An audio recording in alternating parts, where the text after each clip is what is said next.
Welcome back. గత 5 ఏళ్లు విధ్వంసం జరిగింది. దీంతో ఏపీని తాను స్వర్ణాంధ్రగా తీర్చిదిద్దుతా, అరచేతిలో వైకుంఠం చూపిస్తా అన్నారు.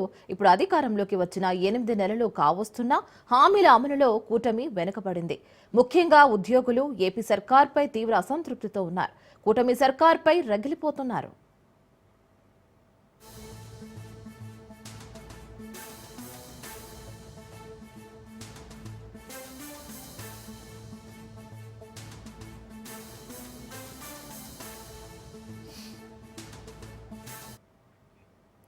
ఏపీలో ఉద్యోగులకు చెల్లించాల్సిన బకాయిలపై ప్రభుత్వం నోరు మెదపడం లేదు.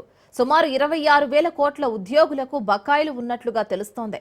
మేనిఫెస్టోలో ఇచ్చిన 9 హామీలను గాలికి వదిలేశారని, తక్షణం అమలు చేస్తామన్నవన్నీ అసలు పట్టించుకోవడం లేదు. కనీసం 12వ పీఆర్సీ వేయకపోవడం న్యాయమా అని ప్రశ్నిస్తున్నారు.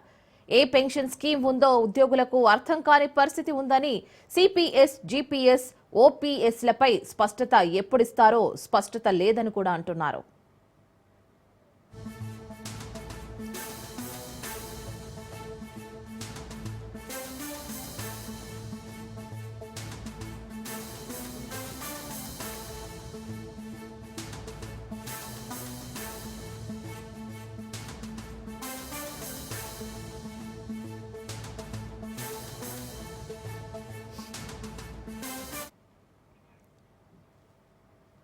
మరోవైపు ఎంప్లాయీస్ కి ఇవ్వాల్సిన ఐఆర్ ప్రకటించలేదు కూటమి సర్కార్.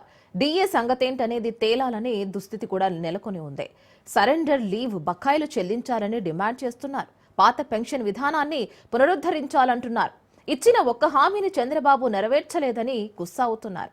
పెన్షన్లపై ఉన్న ఆసక్తి జీతాలపై లేదంటున్నారు. మండిపడుతున్నారు. ఉపాధ్యాయులకు గడ్డు కాలమేనని అంటున్నారు.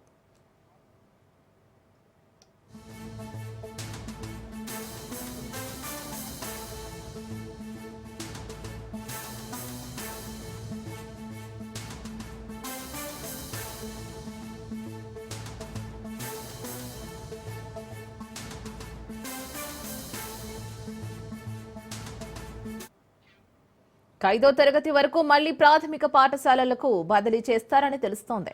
ఆయా ఉపాధ్యాయులకు డిమోషన్ తప్పదంటున్నారు. డిఎస్సి రావడం కష్టమేనని ప్రభుత్వ ఉపాధ్యాయులు బాహాటంగా చెబుతున్నారు. టీచర్ల బదిలీలు ఈ ఏడాది కష్టమేనంటున్నారు.